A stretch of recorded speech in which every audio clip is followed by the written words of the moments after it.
It's annoying, but it's a bot, and it cannot go on any longer. Hang it up. Flat screen. I would have dragged you regardless. Hello you guys, welcome back to my channel. In today's video, we are doing a reading vlog. So I have an idea. I do not want books to sit on my bookshelf for multiple years. I want an active library. I want a library where things switch out, things change, all of those things. And I just don't want the same books to sit on my bookshelf and become stale, old, and tired. So a resolution I made to myself in 2022 is read more of my backlog. I get in this thing where I buy new books and I just read the new books that I buy, or I'll just start reading books on ebook, and it's just like you're not even reading the books that you have. And so it just becomes a continuous cycle of getting more books in and not really experiencing the books that I already have. So, starting in January, we're going to start off strong. I am going to read 6 books that are on my backlog, whether they basically be books that I have heard about for a long time, maybe just purchased them and need to read them, or books that I genuinely have owned for all last year and never even thought about reading them, something like that. So we're going to get on into it. We are going to start with a book that has been out for a while, Lock Every Door by Riley Sagar. I think Riley Sagar has put out 2-3 more books since this book has come out. This book has been out a while, and I just purchased this book, but I have always known this book exists, and I always thought I would enjoy this book. But sometimes when I believe I will enjoy a book because the people I like enjoy a book, it stops me from reading the book. Through association, I feel like I've read the book. So I am going to pick this book up, and I am going to see if I like it. It's the first book we are going to read for this video. I'm excited.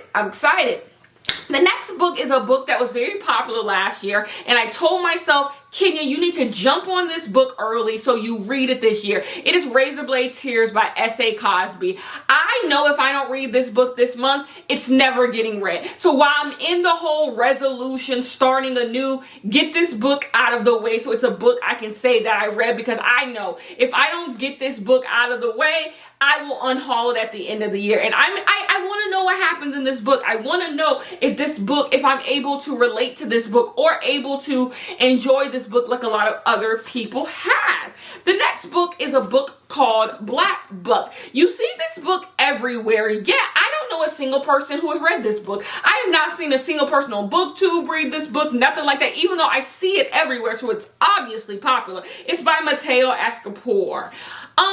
Once again, this book is always sitting on my bookshelf, and every time I go to pick up a new book, I say, I should read Black Book, and I never want to. So you know what? For video's sake, it is perfect for me to just have to sit down, hunker down, knock this out in a few days, and see how it goes. Am I excited to read it? No. I'll be honest with you. I'm not very excited to read any of these. That's why they sit on your bookshelf, because you're not excited to read them. But you got to step out. You got to step out sometimes and like read the books that maybe you're not dying to read, but you bought them for a reason and you feel like you will have a good experience. So I want to see what this book is about. The next book is Call Baby by Morgan Jenkins. This was one of my most hyped releases of last year, and I just never got to it. I got into this romance kick. I went through this spell of like depression, sadness, and I just wanted happier books. So I kind of went into like this thriller mood, which isn't that happy, but thrillers make me happy. They do. And then a romance. And so I just really didn't want this like fiction, this like not woman's fiction, just general fiction type book. I wasn't really feeling it. So I was like, I'm just not gonna, I don't want to read it. And so all year I was just not in the mood, but I want to knock this out to say that I read it, to experience this. And yeah, that's that. So I have 4 books already, and none of them romance, which is shocking, but here's our romance. So the first book that I want to read for romance is The X Talk. I know people who I trust who have given this 5 stars, and I know people who I trust who have given this 2 stars. So I'm interested to see where I'm going to fall. Realistically, I'll probably fall in the 3-star, but let's find out. Maybe I'll end up loving it. So this book does have a podcast element, which I learned last year through reading. I enjoy podcast books, so I am excited to get into this book. I am excited to see what this book gives me. The last book we're going to be reading for this video is A Faux Love Story by Lone Lee. This is one of my most anticipated reads of last year too, and I just never read it. And I kept putting it off every month. Every month, I just kept putting it off. Something else came up. Something else came up. And then the end of the year came, and I told myself I would read in December. And then I made that vow to read all of those Christmas books. And this book never got read. So we are going to hop into all of these books. We are going to start with Riley Sager's Lock Every Door. And boom. Okay, you guys, I know I'm still wearing the same thing you guys saw in the other clip, but I want to let you guys know that I am almost done with Riley Sager Lock Every Door. I have probably about 60 pages left of this book. And I have thoughts. Let me tell you what this book is about, because I know what it's about now. Okay, so we have a main character who is down on her luck. She just found out that her boyfriend was cheating on her. She was living with her boyfriend, so obviously she needs some place to stay. And she's been shacking up with her friend Chloe. She needs some place to live, so she moved in with her friend. Well, she looks through the paper and she sees an ad for someone to watch an apartment. Now, this apartment building, she has always loved and she has always admired from afar. So she thought it was like, oh, this apartment complex that I love, I can go live in. And so she responds to the ad. When she gets there, the person offers her $12,000 to watch an apartment for 3 months. When you are broke down, that is a lot of money just to watch someone's apartment. But this apartment comes with its own rules, certain things she can do, certain things she shouldn't do, and all of these things. And it comes across as very mysterious. So Chloe, our best friend to our main character, says, I don't know if you should do this. This sounds kind of creepy. And this apartment complex has conspiracy theories about it, that weird things seem to happen at this apartment complex. But our main character, she moves in anyway. She's like, I need the money. I'm down on my luck. All I really have is unemployment checks right now, and they're not cutting it. So I got to get the money. So she moves into the apartment, and things quickly start to get bizarre. Okay. I know a lot. I know what the thing is. There could be another twist, like an end twist, but right now I pretty much know everything that has happened in the story, or what's at work here in the story. And I thought this was gonna blow me away. I really thought this was gonna blow me away the way everyone talks about this story, but I kind of feel like the twist, the thingy, is almost maybe not guessable, but it's so whatever. I don't care, because it's not my lifestyle, and it means nothing to me that this is why all of these things are happening and why people are doing what they're doing. I never really feel connected to any of the characters. And then also this book has a dual POV point, so you're following our main character while she's living in the apartment complex, and you're following our main character once she's left the apartment complex. And I care nothing about the timeline where she has left the apartment complex. I like to go back to the mess. And this book has a lot of exposition, believe it or not. And I don't know. I felt like I was expecting more thrilling, it to be a little bit more thrilling. I'm just now to the thrilling part of the thriller. And I'm just, many times I was bored. Many times I was bored. The backstory of our main character, I do want to know what happened to her sister. If you've read this book, you know what I'm talking about. But overall, I'm not impressed. I'm not disappointed. I'm not disappointed in the sense that, it sucks. But I'm just not, this is not a 5 out of 5 read for me. I know that now already, and because I'm almost done. It's not 5 out of 5 for me. The most this is going to get is 3.5, maybe. If it ends excellently, it'll get 4. But up until this point, up at the 2/3 mark, I ain't loving it. People love this book. I ain't loving it. I ain't hating it. It won't be in my worst books of the year by far, but I could see me forgetting. And also, I don't need to read another Riley Sager book. That's a thing. And let me save my judgment. But from what I'm reading, if what people say is the best of Riley Sager, I don't need to read Survive the Night. The other book, that little green book, I don't need to read those, because if this the best and it's not moving me, what's really there? I don't know. I will come back to you guys when I finish this book, okay? Whenever I go back and edit, I always regret the shitty camera angles I do for these vlogs, but we are here today. If I didn't sit down and do this, y'all would not have seen me today. It's kind of late in the day. If I have salad in my teeth, ignore it. I have braces. Okay, so I finished Lock Every Door by Riley Sagar. One of my vows to myself in 2022 is to get a lot better at reviews. I feel like I don't give enough information in reviews. I try to be vague enough not to spoil you, but then no one takes anything from it, and so what's the point? Okay, so I finished Lock Every Door by Riley Sagar, and if you follow me on Goodreads, which is As Told by Kenya, you would know that I gave this book a 3 out of 5 stars. It was just okay for me. It was never boring, but I also didn't want it to keep going. I wasn't ready to know what was going to happen next. It was just boring. Overall, the ending was just a little bit of a bummer for me. So I'm going to get into the spoilers, because when it comes to a thriller, you're not really able to explain what didn't work for you without really spoiling anything. Okay, so the ending is just straight up propaganda. And the problem with it being propaganda is it doesn't know it's even being propaganda. Here's the thing.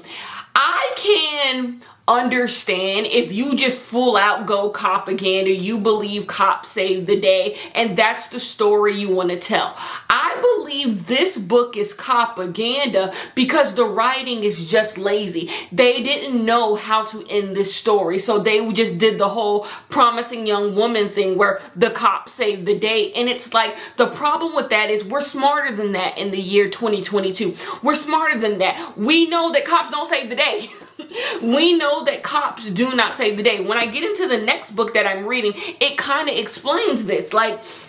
If anything, the NYPD would have been in on this.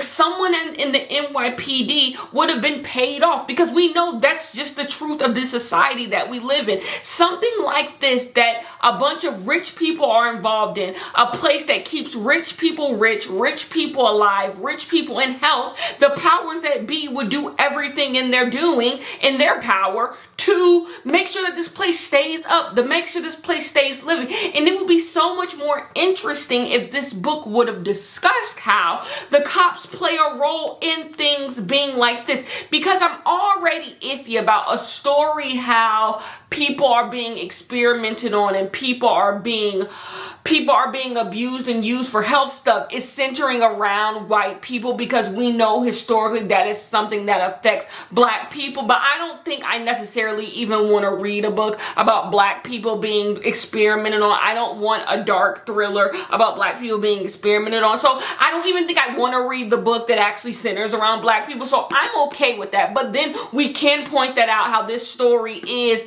based on class, when really the issue of this would be race. The issue with this would be about race. But then instead of really going deep into how, because this is not far-fetched from truth. Like I said, this happened to my people. This happened to black people. Black people's organs were given to wealthy white people. Black people were experimented on. This is not something that is taboo. This is something that is real. So if you're going to use a topic that affects black people, that affects minorities, but you're going to put a white person, you could at least talk about how the structures that be allow for something like this to happen, instead of having the cop save the day. Because whenever a story ends in the cop save the day, me and my pessimism comes in, and it's we know how this goes, and the epilogue shows you this person went to jail, this person went to jail. We know that wouldn't be true. We know that would have been true. And then we have a character in Greta who is a girl boss. She is 100% benefiting. She has this girl's whole kidney, and they're trying to sit here and redeem her because she was a good white woman, and it's no, she can go too. And I am happy this book did not go the devil worshiping storyline, but the twist is very predictable. I don't know. Overall, it was I. I'm happy I read it. Maybe I need to reread it. Maybe I can get some nuances. So I wouldn't say she needs to leave my book shelf anytime soon. But yeah, to start off 2022, I probably will forget that I read this book. So then I jumped into Razor Blade Tears. I'm about 20% into this book. If you do not know, this book is about two fathers whose gay sons are both brutally murdered. They are shot, they are gunned down, and basically these two set off to try and find the people who killed their sons. It's a white man and a black man who are fathers. What's so funny is the juxtaposition of these two books. One book, Lock Every Door, Cops Save the Day. This book starts off by telling you the cops ain't gonna do nothing to save the day. They do not care. They definitely don't care about the gay black man, and they also don't care about the gay white man. They're not doing anything to try to find the people who killed their sons. And then first of all, the fact that their sons were even able to be killed shows the cops clearly ain't doing a job from start, right?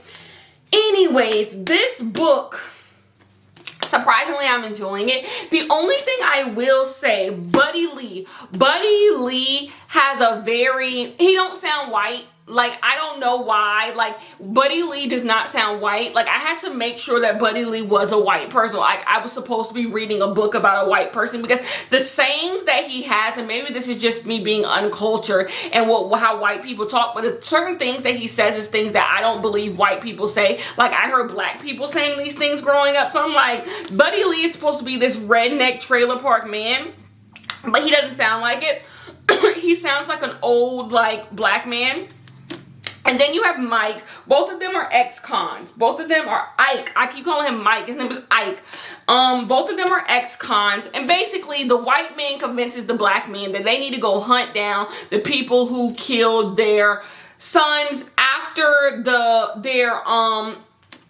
their tombstones are vandalized. Anyways, I just got into the book. They just got on the hunt for the people, but I am enjoying it. I am enjoying the back and forth. I'm enjoying the conversation between them both. Is it a little flat sometimes? Yes. Have I read some of this? Like, for example, Buddy Lee is poor. Ike has some money.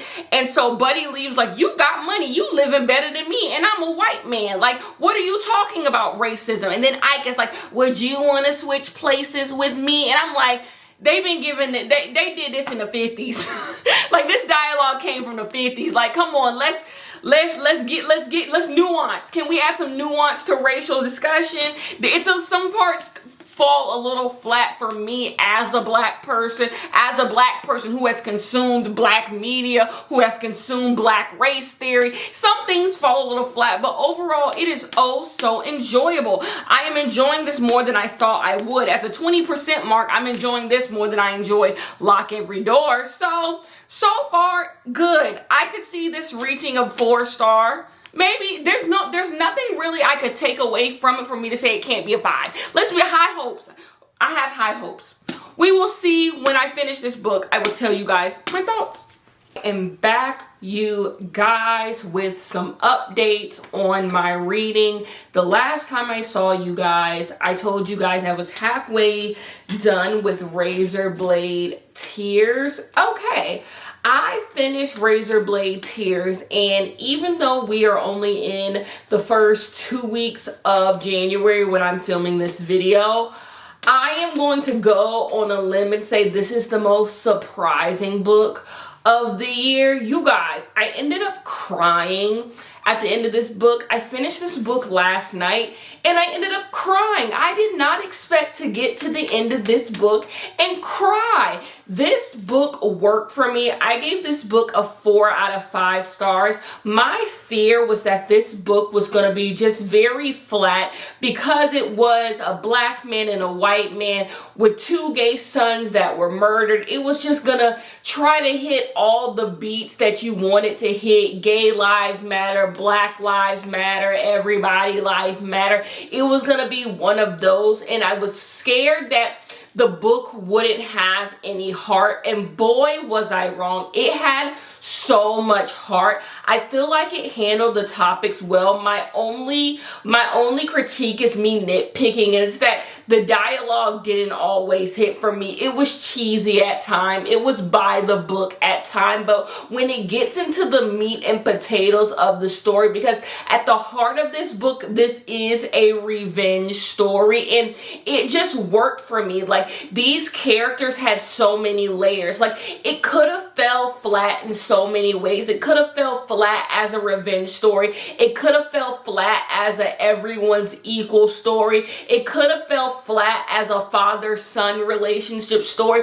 It could have fell flat on all of those, and it hit the mark on all of those for me. Like, or even this like band of misfits type trope, like these two people who come from two walks of lives and come together. It could have fell flat there, but it just worked. At the end, it felt like Buddy Lee and Ike were friends. It felt like they had this bond, that they created with one another. But what I love the most about this book, and what made this book not boring, because a book can have heart and it can have all of those things I mentioned and be boring. Like, you just like, oh, I appreciate what this book did, but I didn't have a fun time reading it. At no point did I want to put this book down. Like, this book is so engaging. It is so engaging. And it is simply because this book is a revenge story at heart. This book has a revenge element, a mystery element, on top of all those things I said it had going on before then. The mystery and revenge aspect of this is so good. You're going on this journey and you're meeting all different types of characters from these people's lives, and like all of them matter. And this book has stakes. I hate a revenge story that goes in the end and says we're all one. Revenge doesn't matter. We all need to be together. No, people die in this book. People die in this book, and that's what gives this book even more heart, because there are stakes to it. These two people are willing to go to the end for their sons. And I love the fact that this book wraps up and it tells you, even though y'all were willing to go to the end for your sons in death, it should not have taken death for y'all to see this, and that still makes y'all bad people. It's still, even though you come to terms with how you were as fathers, it doesn't change the fact that you're still bad people for the way that you treated your sons while they were living. This just worked for me. 4 out of 5 stars. I thoroughly enjoyed it. I don't think a book that I'm reading in this vlog is gonna beat this. This was so surprising to me. So, I finished Razor Blade Tears, and I started a love story. So reading this book, I realized it's not pronounced faux, it's pronounced pho, and I hope I'm still not pronouncing that wrong. What I could be wrong there. Maybe that I don't even know what they're saying in here. Anyways, so this book is boring. I don't even know what to tell you guys. This book is boring. This is a young adult book about two people who work at opposing pho restaurants. Basically, both of their parents are Vietnamese immigrants, and they literally work across the street from each other at competing restaurants. And so these two people knew each other since they were young, and basically things have brought them together to where now, like, in their high school years, they're like coming together and like stuff is happening. It's just boring. It's just honestly boring. I read this book every night before bed, and like the fact that I'm not done with it says a lot. Like, I'm not enjoying reading it, and it's honestly a more me thing than the book. This book is just a young adult book by the book. It's a young adult book, and it's a little too wholesome for me. It's not that I hate young adult books, and I do, but a young adult book can work for me if it's charming and cute and innocent and all those things. Like, it has to understand it's young adult and be really charming and cute to me to be like, oh, look at the kids are all right, you know? And that's not what this book is giving me, and it's because this book has so much damn exposition. Like, I'm at the halfway mark of this book, and I just got to the part where they're like liking each other. Like, it's just not hitting for me. It's just really not hitting for me. I wouldn't say I'm just bored. I'm not saying it's bad. It's not badly written. The plot is not bad. It's just boring for me. I'm gonna finish this. I'm gonna give you my thoughts, and I'll see you in a sec. I have officially completed a pho love story, and I am going to give this book a 2 out of 5 stars, but that is not a like nasty 2 out of 5 stars. I'm not being mean to this book. I actually don't really have anything negative really to say about this book.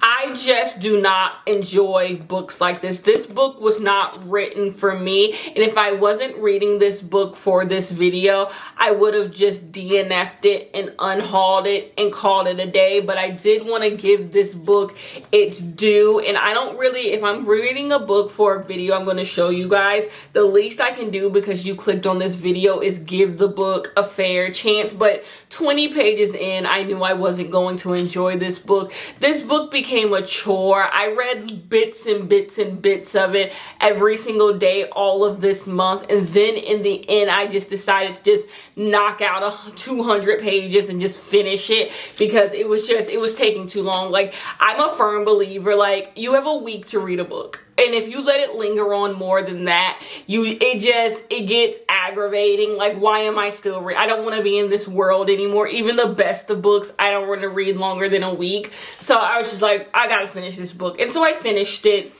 Like I said, it just fell flat for me. I did enjoy learning about the Vietnamese culture, but there's not a lot of that. And anyways, let's move on to the next book, which is going to be Black Book by Mateo Asafor. See ya. My camera is going to die, but I hope it does not die before I get to rant about this book. So I started the book Black Book by Mateo Asafor. I am upset. I am exactly at the halfway point of this book, and I despise the main character of this book. He is a coon. He is a loser. He is pathetic, and my fear is that by the end of this book, they're gonna redeem him. He's gonna realize how terrible of a person he is, and they're gonna do the whole, he sold his soul to become successful, but he's learned from his mistakes, and now he wants to uplift the Black community. He wants to be a spokesperson for the Black community, and fuck you. This is my problem with these types of stories, and I haven't finished the book, so this could be a rant for no reason, but that's why we go on the journey. I hate it when like a Black male character, like whenever you have these stories where like a Black male character gets successful through shady means, they basically go, yeah, he did all these terrible things, but he got successful, and now he's going to show you how you don't have to do those things to become as successful as him. So now he gets to become a spokesperson for the Black community. He gets to be the person who tries to uplift the Black community, as if all of those things he did before don't matter. And it's like, it does matter. I haven't even told you guys what this book about.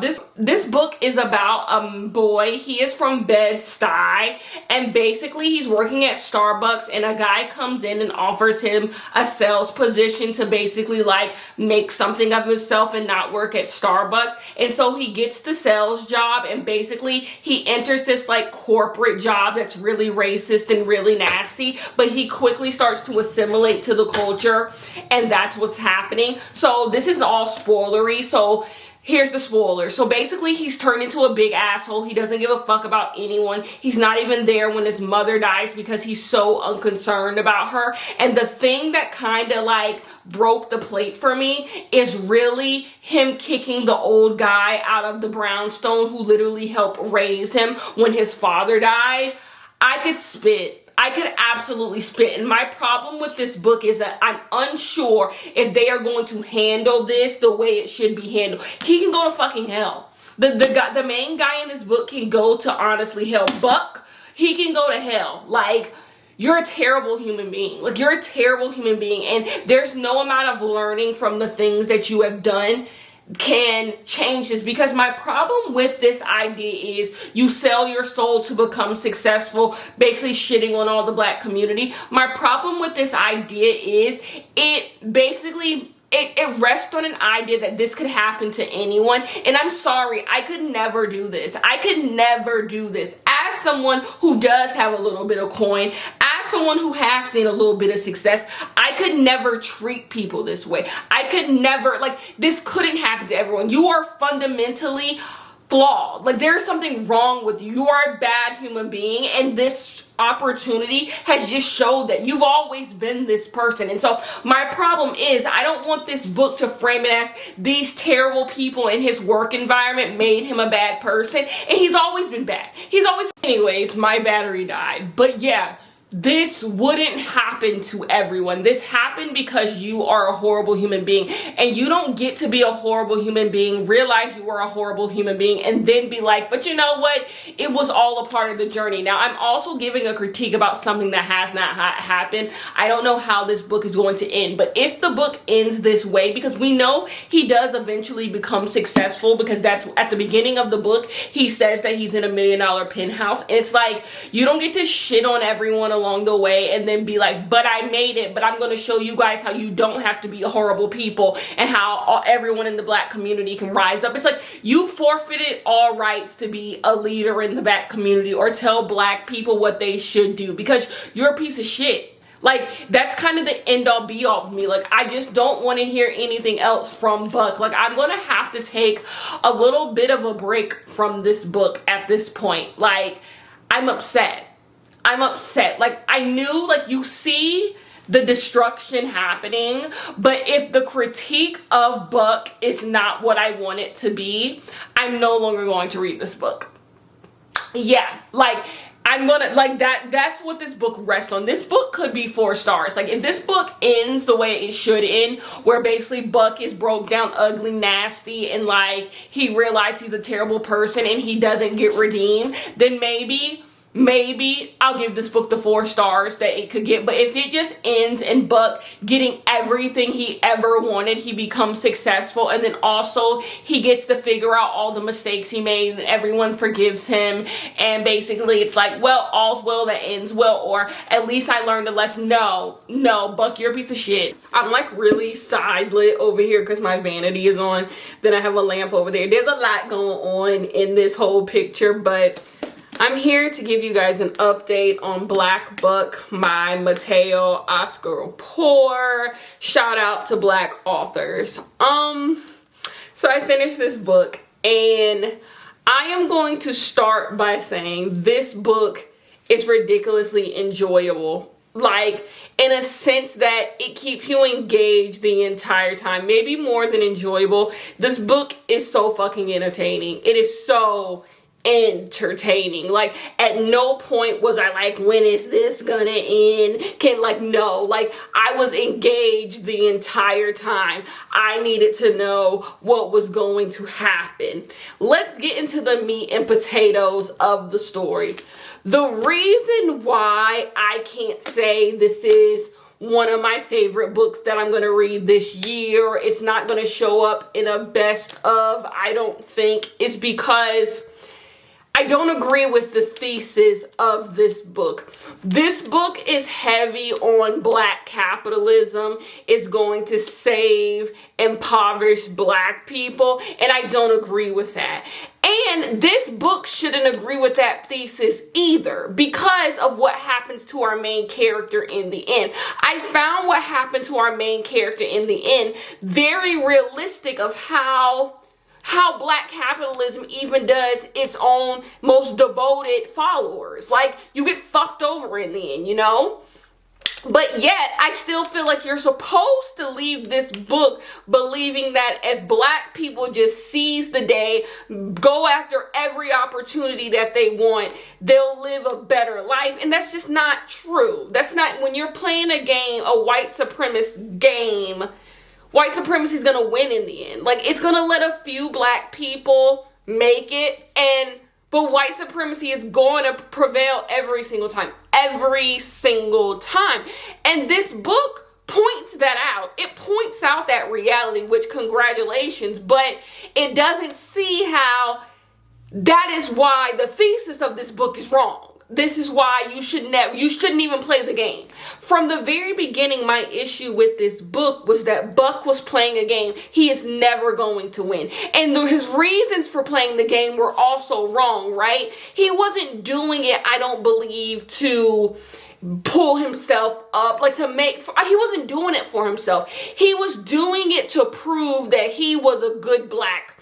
That's what it felt like. I'm not sure that's the purpose of the book, but that's what it felt like. It felt like Buck was doing everything to prove he was a good black. Like, the good blacks will rise. That's what this felt like. Or everyone can be a good black, but you have to do this, this, and this to become a good black. And my thesis is that blackness in and of itself is good. It doesn't need to perform anything. It doesn't need to achieve anything. It doesn't need to fit white supremacist standards of what is a abiding citizen to be good. Like, blackness gets to be whatever it wants to be. Blackness gets to be the person making the coffee at Starbucks. Blackness gets to be the person who's doing sales. Blackness gets to be a drug dealer. Blackness gets to be whatever blackness wants to be. And that doesn't make you any less of a good black person. We're all trying to find the answers to the same question. How the fuck do we live on this stolen land, right? How the fuck do we live on stolen land? Like, we're all, as black people in a racist, white supremacist country on stolen land, how do we make it? We're all trying to answer that question. You don't get to choose that being a salesman and being able to operate in white America is the way all black people should want to live. Because that's just black capitalism. That's what it was. This book was heavy on the black capitalism, and I couldn't get down. I could not get down because there's one point, they are comparing what Buck is doing in this book. This is spoiler time. I hope you've read it. I don't know what to tell you. It's just about this boy who basically tries to become a salesperson in New York City, and things happen in just a year's time. But Buck, when he's trying to get other black people to become salespersons with him, salespeople, they compare themselves to like slaves, and that is my problem with black capitalists. My problem with black capitalists are when they act like they are fighting the good fight. They are Martin Luther King's dreams. They are Malcolm X's dream. They are Harriet Tubman's dream. And it's like, you're doing nothing of the sort. You're doing nothing of the sort. You're helping yourself, because what you're not doing is helping all black people. You're helping the specific group of black people who think like you and who want the same things you like. Maybe you're helping them, and everyone else gets fucked over. Who are you selling these shitty things to? Other black people. I know you are. And so I couldn't get fully behind it, but they compare themselves to like slaves and getting black people off the street. It's just heavy on the respectability politics for me, and I couldn't get behind it. But that does not take away from the fact this book is so damn enjoyable. How do I feel about the big plot twist in the end? There's two. There's the plot twist of like where he really is in life. I don't want to spoil this. I know if you're like me, you like to read, you like to listen to spoilery stuff because spoilers don't really affect you. I really think you should go in here blind. The spoilery, so there's two big plot twists. One, I guessed from a mile away. The minute this character comes into the story, I guess it from a mile away. I knew it the minute we read. I knew it the minute, I guess I read too many thrillers, so I know every character is put in a book for a reason. Everything they say is, if people spend too much time emphasizing something for someone, I knew exactly what was going to happen. They try to throw in a red herring, still didn't work for me. I'm sticking to my guns on this one. This is why this person is in the book. Lo and behold, I was correct. Now the biggest plot twist of it all, and how we end the book, did not guess it. Does it change how I feel about Buck? No. I do appreciate they didn't go full on the Buck is a hero, but Buck does still get this whole he's a martyr for the cause, and I'm not giving it to him. I don't feel like Buck is a martyr. I feel like Buck played a stupid game and got a stupid ass prize, and I could be sympathetic for him if he didn't realize he played a stupid game and got a stupid ass prize. He don't realize that. He thinks he really died for the cause, and I'm just like, what is the cause? Capitalism? It chews you up and spit you out. Anyways, this is Black Buck by Mateo Oscapour. I am going to pick up more Mateo Oscapour. Great writing. This book was so compelling. I'm going to give this book 4 out of 5 stars. Disagree with the thesis, but it was enjoyable. I'm going to give this book 3 out of 5 stars. Let's change that, because 4 out of 5 stars means I really, really love what this book did. I do, but it's just, I don't agree with the thing. I don't agree with the black capitalist aspect of it. But when it comes to enjoyment, pure on enjoyment, I give this book 5 out of 5 on enjoyment. On the meat and potatoes, why I read books, the themes, the everything, 3 out of 5. So I feel like if we met in the middle, it'd be a 4 out of 5. What do we do? I don't know. Go to my Goodreads and find out what I give this book. I look absolutely crazy right now, but I wanted to come on and give you guys an update on the book I am reading called Call Baby. I was going to wait until I got home. I'm out of town right now, but I'm like, you know what? Let me just go ahead and do this right now. Okay. This book is so convoluted, but so damn good. If you know anything about me, I love like these like almost historical, but kind of ahistorical, like old school black books that like have a little bit of like magical realism elements. Like this is my gig and I love this book. Okay. So this book follows a girl who is a woman who continues to have miscarriages. She just keeps having miscarriages. And so she's like, what do I do? She's not even happy that she's pregnant anymore because she knows she's going to miscarry.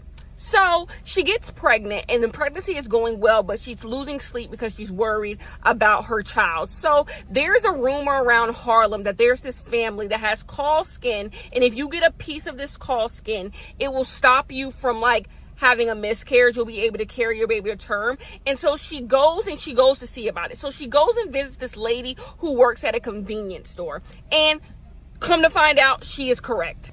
She is correct about this caul skin. So she said she meets with the people, the family that does this little like thing where they'll sell you a piece of the skin for a certain amount of money and like your baby is protected. But it's a secret thing because in their history, people have tried to like kill them and hurt them for their skin. So it's kind of under wraps and it's kind of illegal. People have tried to kill people for this caul skin. So, and it's illegal. You're selling your body for like money and whatever. So they do it kind of under the table. So she's going to pay these people $15,000 because she's actually well off. She's a stay-at-home mother and her husband, well, she don't have no kids. She's a stay-at-home person. And her husband, her husband is an architect and he's out of town for like long periods of time. Anyways, so she's going to pay them the $15,000 and all of this stuff. And she met these people through church, child. And so she's going to do the money and everyone else feels like it's kind of witchcrafty. It's weird. It's like, you know, snake oil. They don't know if it's real, but she's like, anything to have my kid. Well, they say they're going to call her to make the exchange for the piece of the skin and for the money. They going to meet up with each other. Well, they don't come.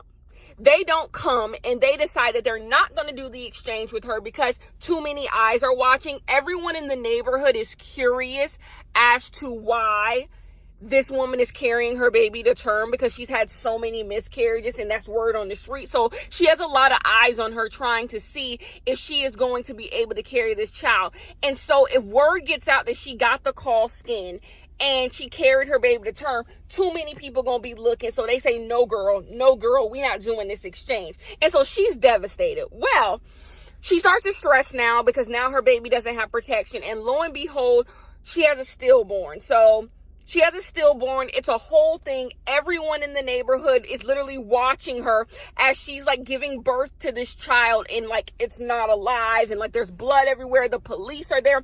And so she's pissed. The main girl is pissed and she goes to the girl from the convenience store house. She lays her dead child in front of her doorstep and she's like, what's good? Y'all didn't help me when I needed y'all help. Well, there's other characters in this story. We have a niece of the main girl. She's pregnant. She's in high school. She's in college. And she don't want nobody to know that she is pregnant. So she's been like hiding her pregnancy for months from the woman I just told y'all about and her mother, Denise. Well, The lady at the convenience store, she has an interesting story. None of this is spoilers, you guys. This is all just like exposition to set you up. Because I haven't even read past the exposition, really. The lady at the convenience store, she's a mistress. She's a mistress to this guy named Landon. Now, Landon is a little confusing to me because I don't know if Landon is related to the girl I just told you about in the beginning, or they're just church friends. But Landon is a friend of the family. And he knows that the niece is pregnant. Well, Landon is a little shady because he has a mistress who is the girl at the convenience store. But she's not really a mistress in a sense. She is, but she's not. Like, everybody know he fucking this girl. Everybody knows. Even his wife. And his wife's only thing is to make sure that he, like, purifies himself in order to come back into her house, because he gets some of the money that they make from doing the whole call skin thing. He's part of the business. This is a whole scheme, y'all. So the mistress wants a baby because she struggles to have her own kids. Even though she has call skin, she struggles to have babies.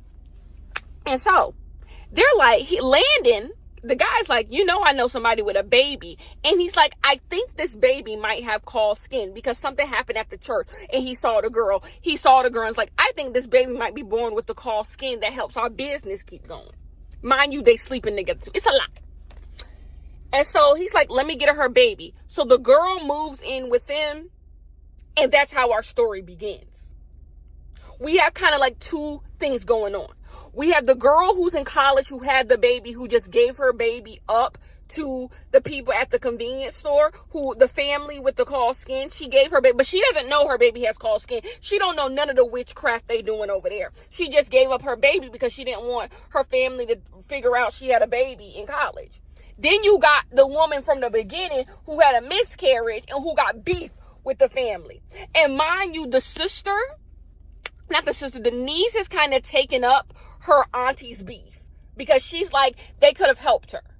They could have helped her. And that's where I'm at. It's so messy. It's so good. It's so frustrating. Trigger warnings.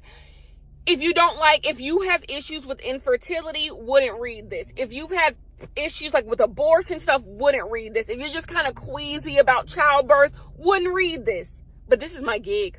This is my gig. I'm loving it. I can't wait to get home and read it. But I'm going to come back to you guys either if something like sparks my interest or my final thoughts. Anyways, peace. Guys, I still look freaking crazy. I just got out of the house to go get me something to eat, but I have to give you guys an update on this book. I can't tell you any details about the book because if I tell you any details about the book, it'll spoil the book. This book is excellent. We're shaping up for a full-on 5-star read. Like, I don't want to get ahead of myself and say, like, one of my favorite books in a very long time, but like, I am enjoying the fuck out of this book. I cannot put it down. Like, I love it so fucking much. Like, I'm so sorry. Like, this is what I love in books. And I rarely get books like this. If you do not know, Mama Day by Gloria Naylor is my favorite book of all time. And you rarely get books, black books, that do this thing, this like magical realism, old time black, play with timelines, like everyone has a different story going on, talking to spirits. Like, you rarely get it. But when you do, and they know Miss Morgan Jerkins, you're killing me here. This book is so good. We have so many characters, so many moving parts. We are from chapter to chapter. We are jumping like 5 years, and it's so freaking good. I'm only halfway done with the book, but like every chapter is just so good. Everything that keeps getting revealed about everyone is so good. I have characters that I like, characters that I don't like. We'll get into spoilers at the end after I get all of my thoughts. But like, yeah, I forgot to tell you guys, there's also this, like, this anti-black undertone that the family with the caul, that has the caul skin, and that the little girl ended up going to have. They have this like air of anti-blackness, this air of we're better than other black people because like they kind of can't die because of this caul skin. It's a lot. Like when we get to the end, I'll really break down what's going on for the people who want spoilers. Just like this book isn't for everyone, but it's for me. Even if like this book doesn't end the way I want it to end, I just had so much fun. I just had so much fun with every single character. I never come and give you guys more than 2 updates because it's never that deep, but like, this is the feeling. This is the feeling you should have when you read books. This is why you read books. I'm frustrated. I'm annoyed. I'm disgusted. I hate characters. I hate certain characters. I love certain characters. It's giving me everything. Hello, you guys. I am here to give you guys a final update on Call Baby by Morgan Jerkins. I absolutely adored this book. I gave this book a 5 out of 5 stars. Believe it or not, there's nothing I really want to come on here and spoil. I think overall you should just go read this book. I do want to say this book is not for everyone. Magical realism doesn't really work for people. Magical realism really only works for me in books about black people, books about other people of color. Like magical realism works for me mostly with black people and a few other places, but really only black people. I enjoy magical realism. And so this just honestly worked for me. This is my type of book. If you have any more books that are like this, I want them. I adored this book so much. I gave it a 4.5 leaning toward the 5. The ending, we had a lot of moving parts and the ending could have been a little bit better for me, like a little bit juicier for me, but that's just me nitpicking because I enjoyed the hell out of this. I ate through this in like a day and a half. Loved it so much. This is probably going to be my favorite book of this video, but that's pretty much it. I recommend this book. I don't want to spoil anything for you. I really think you should go into it and read it, but like I said earlier, trigger warnings. There is stuff about miscarriages, stillborns, abortion, like stuff, pregnancy issues. So if that is something you are not comfortable with or you simply just do not want to read, I would not recommend this. Also trigger warning for like cutting your skin. Like I know that can also be a trigger for some people. Hearing about people cutting themselves and all of that, that's another trigger warning. It gets a little grotesque in here, I cannot lie, but it was right up my alley. I enjoyed this book. I'm actually sad I put it off for so long, but I feel like I was in the vibe for this book, you know? Anyway, let me not make this video long. I will come to you guys with an update on the X Talk. That's what I'm reading currently right now. So yeah, see you in a sec. Okay, I am coming in with a halfway point update on the X Talk. I believe I said this book had a podcast element, and it does, but it's like a radio show / podcast. So basically, this is like a fake dating story with a twist. They're like fake dating, but also fake broken up as well. So basically, these two people work at a radio show, and in order to keep their job, they decide to fake date, and that is where you get our story. Overall, I am okay. It's middle of the road for me. I'm not in love with it, but it does have cute moments. It's keeping me invested. I'm invested in the lie that they're telling to people, but you know, it's just right now. It's just I'm trudging along. I'm at the halfway point, but like it could wrap up soon. Is this what I'm saying? But it's okay. It's okay. Hello, you guys. This is the last book for the video, and I have literally just completed this book, and I'm going to give this book a 2 out of 5 stars. It simply did not work for me. This book just fell very flat. I didn't like at all our main character, and then our heroine, our love interest, he was just flat to me. He never really felt like a moving human being. So like I said, this book followed those two people who start a podcast based off of a lie that they are exes, and the person who is over their radio show, like over the radio, tells them to do this, and so they do it, and they start this entire lie, and then eventually they fall for each other, and you know how that goes. And it just didn't work for me. It was just very flat. This did have sex scenes in it, like good sex scenes, which I was very surprised about and enjoyed, but that was really the only thing that got me through the book, right? You guys know I love smut. But it was really nothing more than that. And this book did something that I hate when books about white women do. When white women try to girl boss their way through whatever issues they're having, this book has a saying that this white woman follows, and it's called, "What would a mediocre white man do?" And I hate when white women call out other white men on being mediocre, because it falls so flat. Like, unless you're going to really analyze what really goes on in the job is fear and stuff like that, you benefit from white men being mediocre. The white man in question is your father, your uncle, your brother, your cousin. Like, let's not act like white women and white men are two completely different, like, ideas, two completely different, like, interests. Like, you benefit directly from white men being in this space, and this book proves this, because when they fire everyone from the radio, she stays. So you don't get to be a patriarchal princess when he fires all the other women, but he has a use for you, and you see him fire all the other women, and you're like, I'm gonna take the job, because you know what? It's time for me to girl boss, and it's time for me to move up. No.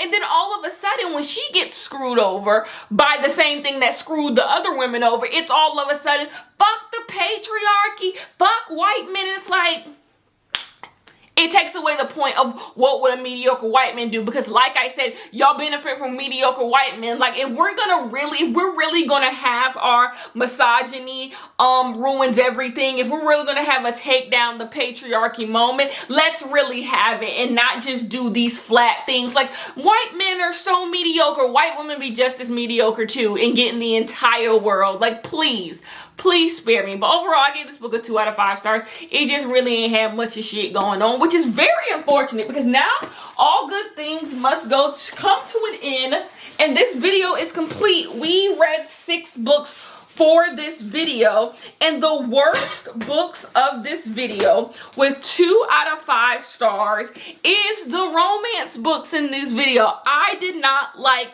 any of the romance books, and maybe it's because I'm a romance girl and my standards for romance are a little high, but both of these books fell very flat for me. The next worst book, or the next less good book, is Lock Every Door. I believe when I talked to you guys earlier, I might have gave this a 3 out of 5 stars. Since then, because I read this at the beginning of the month, I have dropped this book down to a 2 out of 5 stars, because I read another Riley Sager book this much that is just way better to me, way better. So I dropped this to a 2 out of 5 stars. Just didn't work for me, which is very flat for me. And no, like, this is no. Let's get into some good food. So the next book that I feel like is like the book top 3 is Black Buck. I told you we didn't give this a rating. I'm going to give this book 4 out of 5 stars just for being entertaining. I don't agree with a lot of the messaging in this book. I don't agree with the thesis of this book. I don't agree with the conversation it has about mobility and black people being able to make it up. I don't agree with the conclusion that the author has come to, but this book is so damn enjoyable, and so I'm giving it a 4 out of 5 stars. Now we have Razor Blade Tears, which I'm also giving a 4 out of 5 stars, but I enjoyed a little bit more than Black Buck, and it wasn't as long as Black Buck. Black Buck is a long ass book. Like, it's already long, and then the words are also small. Like, Black Buck was long as hell. Razor Blade Tears was just so surprising to me. I went in here not expecting to love this book. I loved every single element of the book. The dialogue was not my favorite, and I've seen some people put this in the thriller category. I don't believe this book is a thriller. If you go in here expecting this to be a thriller, you're gonna be very upset. Like, this is not a thriller. To me, this is just general fiction. Yeah. very much enjoyed Razor Blade Tears. I'm very happy I got this book out of the way in January and really got a good story. My favorite book of this entire video is Call Baby. I adore this book. This book is not going anywhere. This might be a book that I reread in a few months. That's how much I enjoy this book. So overall, reading 6 books that have been sitting on my bookshelf or that I've been wanting to read for a while, this was a solid video. This was a solid video. I'm happy I read all of these books. Anyways, you guys, I love you guys so much. If you would like to see more of me, hit me up on Patreon, which is As Told by Kenya. Love you guys, and I will see you guys next month. Peace.